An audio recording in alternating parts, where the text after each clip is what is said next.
मैं कहता हूं खरी खरी में आप सबका दिल से स्वागत है। मेरी ओर से, डिवाइन महाकाल की ओर से, प्रज्ञा महाअवतार बाबा जी की ओर से और गुरु माँ की ओर से आप सबको ढेर सारे आशीर्वाद। सुखी रहो, खुश रहो और आध्यात्मिक मार्ग पर आगे बढ़ते हुए सुख शांति और समृद्धि पाओ। सनातन धर्म बहुत विशाल है और उसकी विशालता ही हमें उलझा देती है।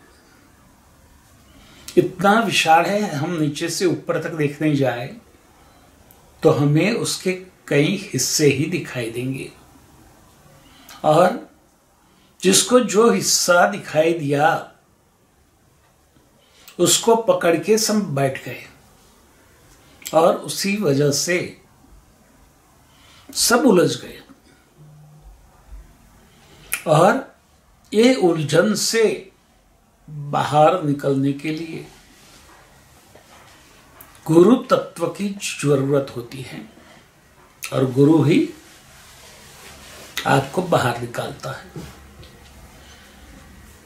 सनातन धर्म विश्व का एकमात्र ऐसा धर्म है जो मोक्ष की बात करता है और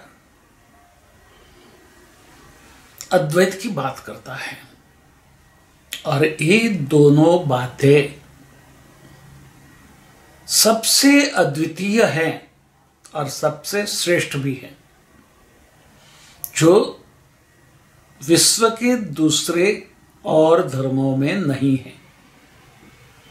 वहां मैं और तू, अल्लाह और मैं, जीसस और मैं, महावीर और मैं, ऐसे द्वैत में उलझे हुए हैं सारे धर्म। छोटे मोटे जितने भी दूसरे धर्म हैं वो सब द्वैत में उलझे हैं और उसी वजह से दूसरे धर्म के लोग गिल्टी फील करते हैं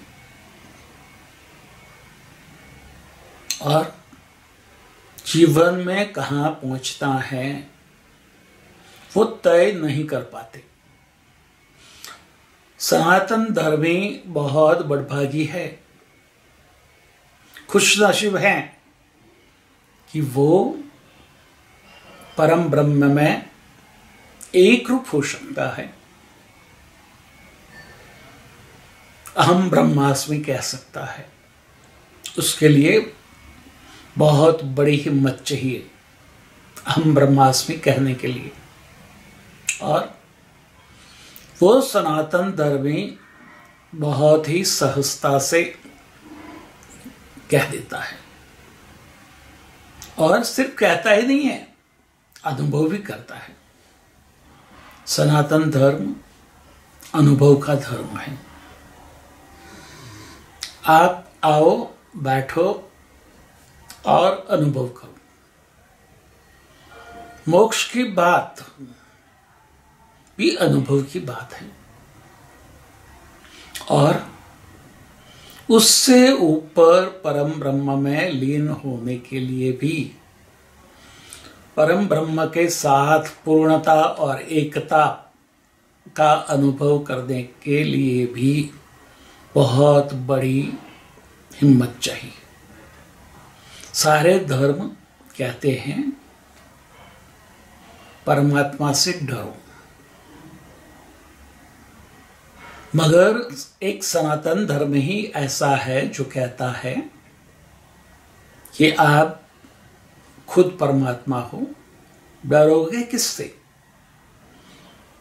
यदि डरना है तो आप अपने आप से डरोगे और जब आप अपने आप से डरोगे तो आगे कैसे बढ़ोगे? और इसीलिए प्रज्ञा महाअवतार बाबा जी ने सनातन धर्म के लिए एक ही सिद्धांत दिया, और वो अपने साथ प्रमाणिक रहो। बस निरंतर उसका अध्ययन करते जाओ, अभ्यास करते जाओ, अनुभव करते जाओ, और अपने साथ प्रमाणिक रहते रहते आप कब परम ब्रह्म में तब्दील हो जाओगे और फिर उसमें लीन भी हो जाओगे, वो पता भी नहीं चलेगा। सिर्फ अध्ययन करना है, अपने साथ प्रमाणिक रहने का। बहुत ही सरल और सहज है, मगर समझ से परे हैं। जो समझ गया वो पार उतर गया, उसने मोक्ष को पा लिया। तो सिर्फ एक ही बात, अपने साथ प्रमाणिक रहो। Be honest to yourself and go ahead. ये बात सारे धर्मों में नहीं है, सिर्फ सनातन धर्म ही ये बात कहता है, उसका अभ्यास करवाता है और उसका अनुभव भी करवाता है। खाली बातें नहीं हैं। अहम ब्रह्मास्मि की, आप अहम ब्रह्मास्मि के जो गुण हैं, जो तत्व हैं, जो सत्व हैं, उसका अनुभव करोगे, और वो करते करते मोक्ष की ओर गति कर जाओगे, पता ही नहीं चलेगा। क्योंकि आपके पास गोल है, आपके पास लक्ष्य है, और कहीं लक्ष्य नहीं है। सिर्फ और सिर्फ सनातन धर्मियों के पास अपना लक्ष्य है, मोक्ष को प्राप्त करने का, और उसी के लिए कैसे आगे बढ़ना वो सद्गुरु सिखाता है। सद्गुरु मूर्ति पूजा से शुरू करते हैं, आप में आपको स्थिर करता है, और आप जो परिवार में हैं, वो परिवार जो संप्रदाय को, सनातन धर्म के एक हिस्से को फॉलो करता है, मानता है, आगे बढ़ता है, उसमें आपके जो इष्ट देव है, वो इष्ट देव की मूर्ति कैसी है, वो आपको मूर्ति पूजा में तादात्म्य होती है। आप उसके साथ एक रूप होते हो।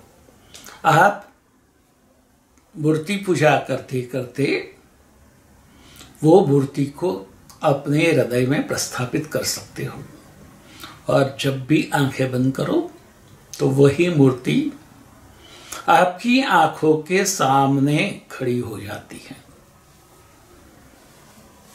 मगर वो मूर्ति को भी छोड़ना है। श्री रामकृष्ण परमहंस की बात तो आप जानते होंगे। रामकृष्ण जी काली के उपासक थे, उससे बातें करते थे, उसके साथ एक रूप हो जाते थे, और आंखें बंद करते ही काली उनकी आंखों के सामने तादृश्य हो जाती थी। मगर वो वहां उलझ गए थे,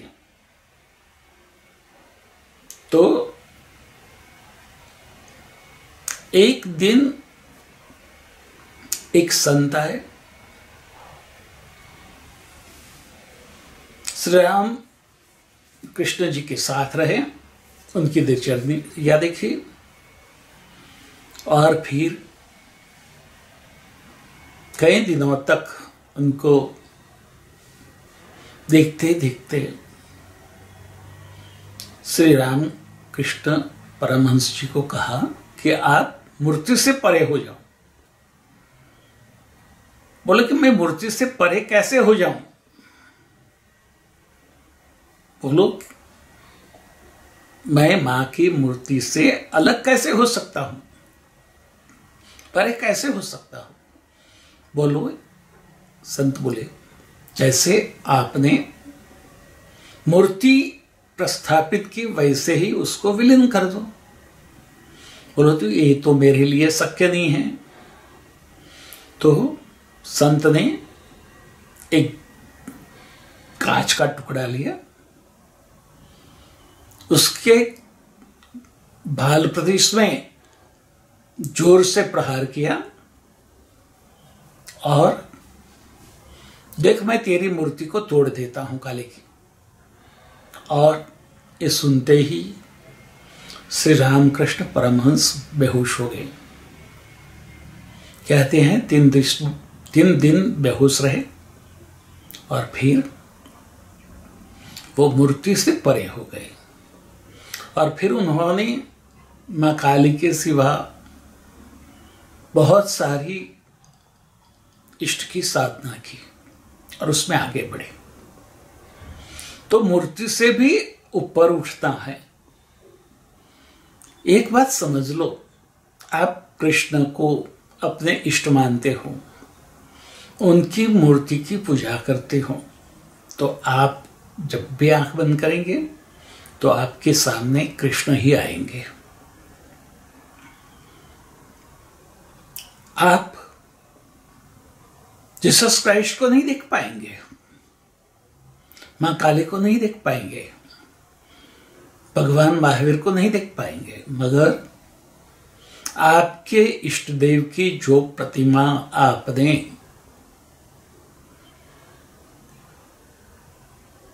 पूजा की है, वही प्रतिमा आपके सामने खड़ी हो जाएगी। और जो ख्रिस्ती है, ईसाई है, उसके सामने काली क्या आएगी? नहीं, उसके सामने तो जीसस ही आएंगे। उसके सामने जीसस का क्रॉस आएगा। कोई बुद्धिस्ट है तो आंखें बंद करेगा तो उसको कृष्ण नहीं देखेंगे, उसको भगवान बुद्ध ही देखेंगे। तो ये बात समझ लेनी बहुत जरूरी है कि आपके इष्ट आपके साथ है, जो जिसमें श्रद्धा करता है वो उसके लिए श्रेष्ठ है। दूसरा, जो लॉर्ड कृष्ण में श्रद्धा करता है उसके लिए लॉर्ड कृष्णा उसके इष्ट देव हैं, उसके लिए कृष्णा श्रेष्ठ है। जो बुद्ध को मानते हैं उसके लिए बुद्ध श्रेष्ठ है, जो अल्लाह को मानते हैं उसके लिए अल्लाह श्रेष्ठ है, और जो जीसस को मानते हैं उसके लिए जीसस श्रेष्ठ है। तो आप उसमें उलझे नहीं, आपके इष्ट ही आपके लिए श्रेष्ठ हैं और उसके द्वारा आपको मोक्ष की ओर गति करना है। ये बात अपने दिमाग में स्टोर कर लीजिए,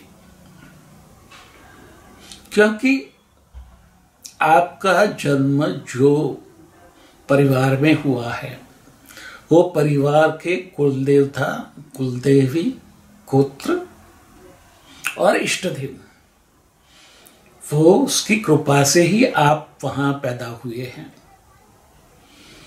उसके साथ जो ऋणानुबंध है वो ऋणानुबंध की वजह से ही आप वहां पैदा हुए हैं।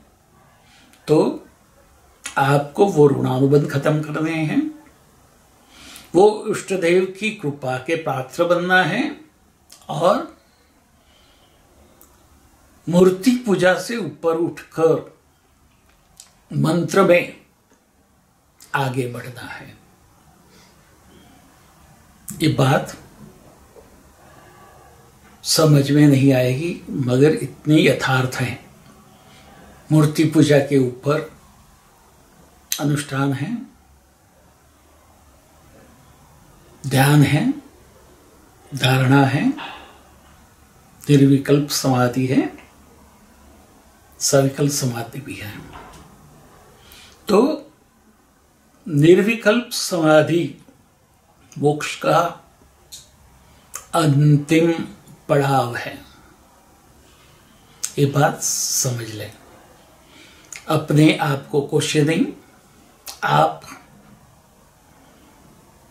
आपके इष्ट देव के खूब चहीते हैं, आप बड़भागी हैं जो आपके इष्ट देव के साथ जुड़े हैं। अपने आप को बड़भागी माने और अपनी मोक्ष की गति की यात्रा आगे बढ़ाएं। तथास्तु। स्वस्ति सिद्धम।